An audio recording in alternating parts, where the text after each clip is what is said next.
started, I tell you. Modern men, very much spectacle.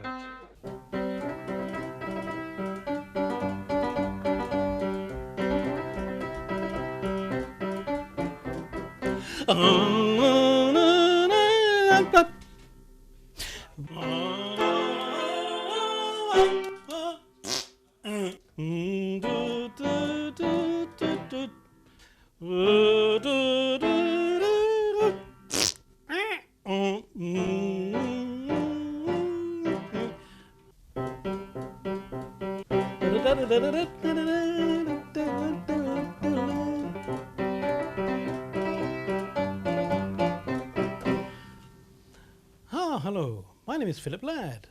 I am a Goon Show Preservation Society member, and I have been since, 1988, which is a long time ago. I played Neddy Seagoon at Spike's 100th anniversary meet at Ticehurst and the Bell Inn. And although I love playing Neddy, I also love playing all the other parts that the great Peter Sellers used to play, particularly like Grip Pipe Thin and Major Bloodknock. But there you are. And I've been a Goon Show fan since the age of 7, which makes me 104. Or is it 3? Or is it 80? Or is it 7? The Goon Show Preservation Society was set up way back in 1972, and it was as a result of what was called the last Goon Show of all. And various people thought, well, it's a shame to say goodbye to the Goon Show. In fact, it's not just a shame, it's absolutely tragic. We've got to keep the Goon Show humour alive so that others will be able to appreciate and enjoy it and learn from it and have a lot of laughs because of it. And so as a result of that, the Goon Show Society was set up after, I understand, after the last Goon Show of all was broadcast. Well, I'm Geoffrey Holland, and I've just been taking part in the recreation of a Goon Show, would you believe, after all these many years.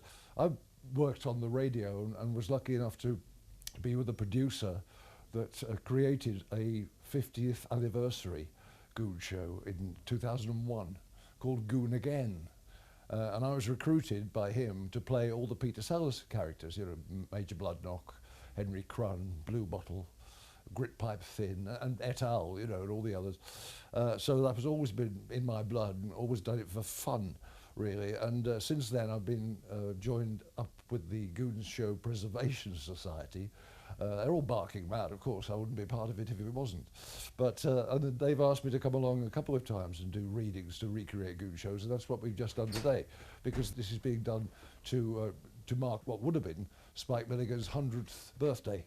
So we were cutting a cake to him, we're raising several glasses to him on this fine day, and here we are, we've just had a wonderful time. Good morning and welcome to the Bell in Ticehurst. This morning, Sunday, the 15th of April 2018, the eve of the 100th birthday of Spike Milligan, which is quite a considerable date. Ticehurst is one of the places, many places, that Spike lived. Spike Milligan lived here, and he came to this pub quite often. It meant a lot to him. And we're sitting here in this beautiful room, which has been dedicated to Spike today in a ceremony by cutting a piece of ivy, not ribbon, ivy. I think he would have appreciated that. And this is now called Spike's Snug. 2 years ago we came here and we did an impromptu Goon Show just here in the small room, the stable room as they call it. We had a couple of microphones and some scripts and some hammers and nails, and that was about all we had, because Richard Upton, the landlord of the Bell, he'd been down to Winchelsea and he'd seen Spike Milligan's grave, and it made him think to himself, you know, didn't he live in Ticehurst and this kind of thing. And he spoke to Kit, who is a retired major from the Royal Artillery, which was gunners, same as Spike Milligan, a gunner. And between the two of them, they got in touch with me and said, what can you tell us about this grave? And I told them a quick history and said, well, actually, I know this because I met Spike on several occasions, you know, went to his house, all sorts of things. That was the seed for today. He wanted us to come back every single year. And then we said, well, look, let's not do that again. Let's save it for a year and we'll do a biggie, a real big performance, and we'll fill the pub, or we'll fill the room, and we'll call it the 100th anniversary of Spike Milligan. I think it's good to have it here. I think it's really good, because the fact that he was just living around here somewhere, I think that's a good enough reason. The fact that he breathed the air, it sounds like I'm treating him like a god now. I don't mean to do that, because he wasn't perfect by any means, but he's a very, very clever man. In fact, a lot of people say he was a genius, and I'm not going to argue with that. As far as comedy is concerned, he was brilliant, amazing, great. And you've got a landlord here. He's made this a going concern, and he takes a real keen interest in the whole Spike Milligan thing. And that makes it a bit easier for us, because certainly the Goons, the Goon mob, or the Sussex mob, they can point to over here and they say, look, we organised that, and they've done a damn good job. I've always been a fan of the Goons, and I used to do a lot of the voices. It may say, do you do the Goons? Well, of course, everyone at school when I was growing up was doing the Goons.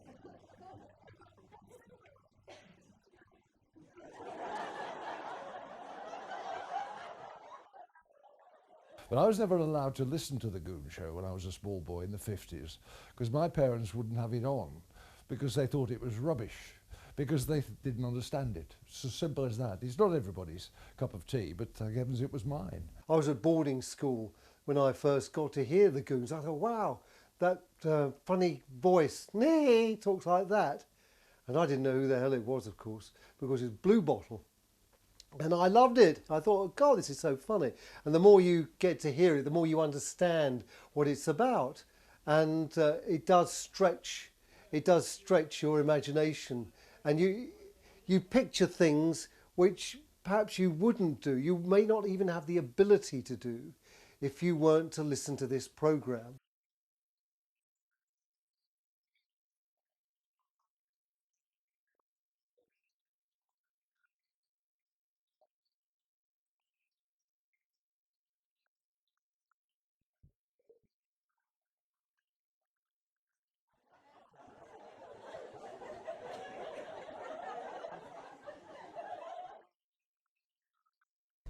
So yes, I've been a great devotee of the Goons since I was about 7, listening to on a crystal set, on my headphones and a crystal set. And ever since I heard Little Blue Bottle being deaded, I was a converted Goon. So there you are.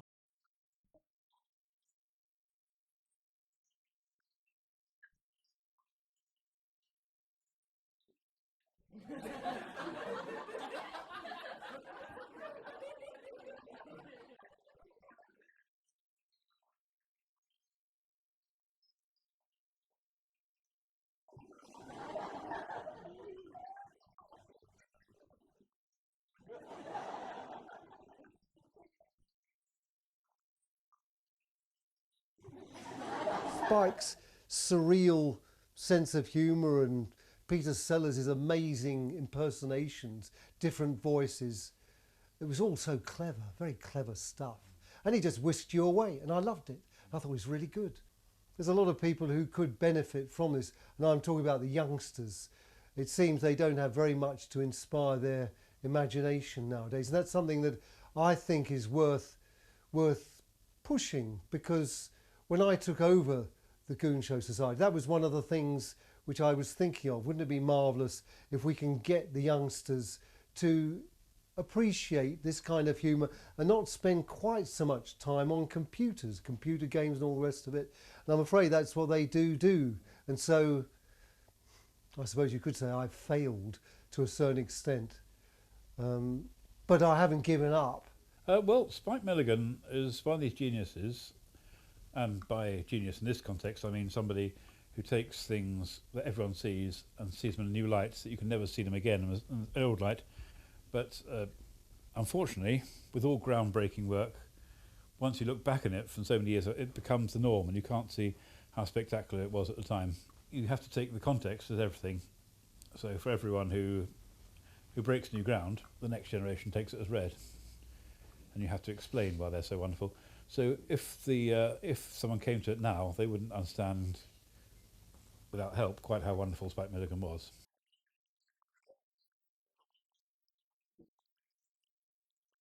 Yes, so I was thrilled when I was asked by Les Drew, whether I'd be part of the Goon Show, and I thought this is amazing. The chairman of the National Harmonica League, Roger Trowbridge, sent me loads of files on Max Geldry, and he said, look, there's 106 songs here you can choose from. Choose a couple. So Max Geldry was part of the show. He was a massive part of the show, and every show he did a musical interlude, and they used to make fun of him. He got involved in the humour, and he was a really fine player, in fact. And when I was asked to do this show, I just couldn't believe my luck, because I thought this is right up my street. I love Spike Milligan, I love the Goons, and one of the songs I played today, I'm going to play a few bars of. A Nightingale Sang in Berkeley Square, and Max Geldry played this in the show in 1958. So this is it.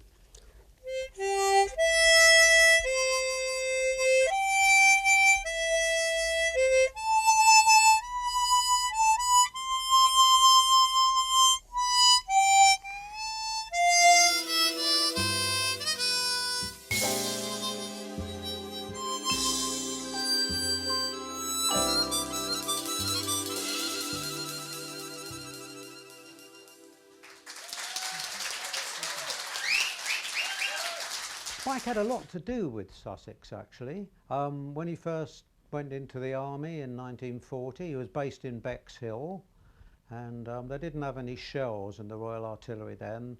They just had to sort of shout bang when they pulled the lanyard, you know. He wrote a lot about Sussex. We've done expeditions to Upper Dicker. We've done expeditions to Robin's Post, which was another place that he referred to. Yeah, he had a lot to do with Sussex, and so we feel proud that we're able to, you know, to sort of follow in his footsteps in a way.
There isn't so much imagination in things these days, and radio prompts the imagination because you can't see it, you have to see it in yourselves.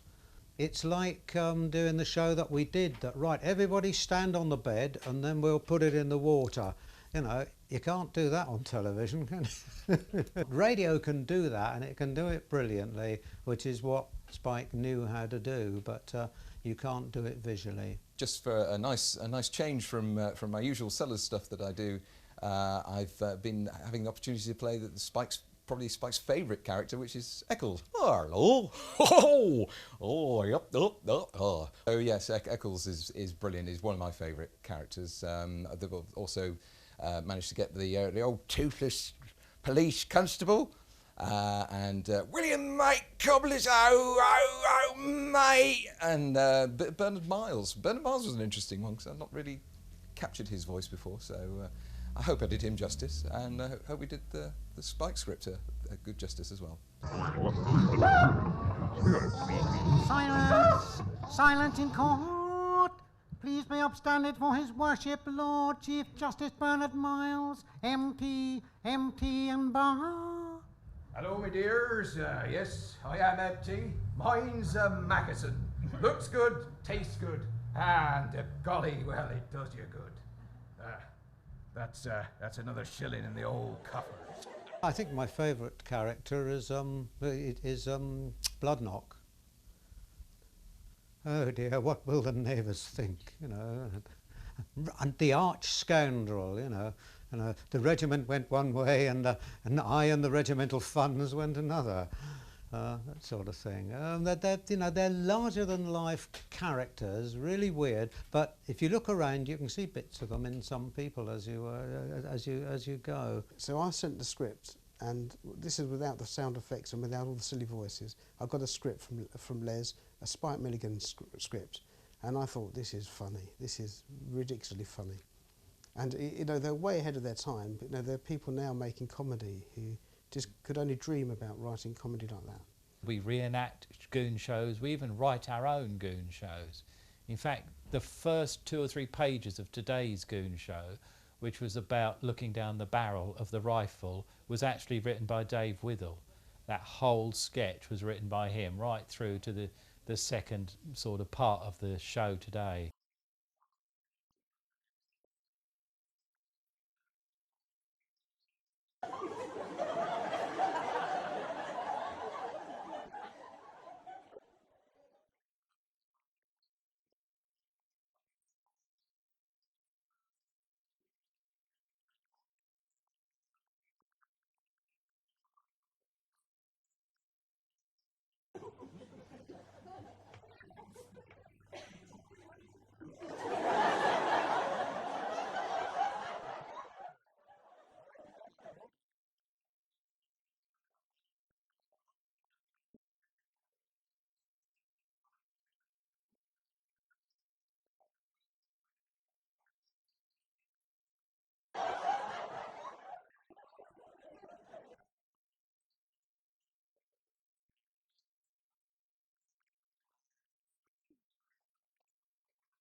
It was a funny sketch, looking down the barrel every time it clicks, and then suddenly Blue Bottle does it, and of course shoots himself in the head.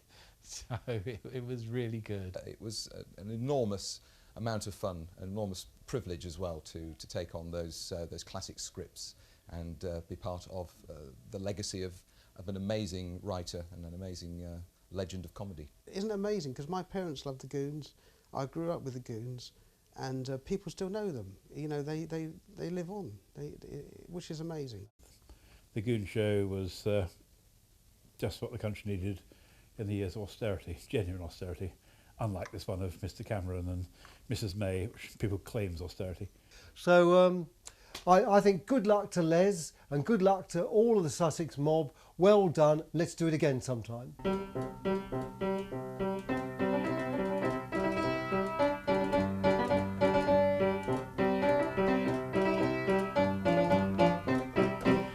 So happy 100th birthday, Spike, and thank you. Stop.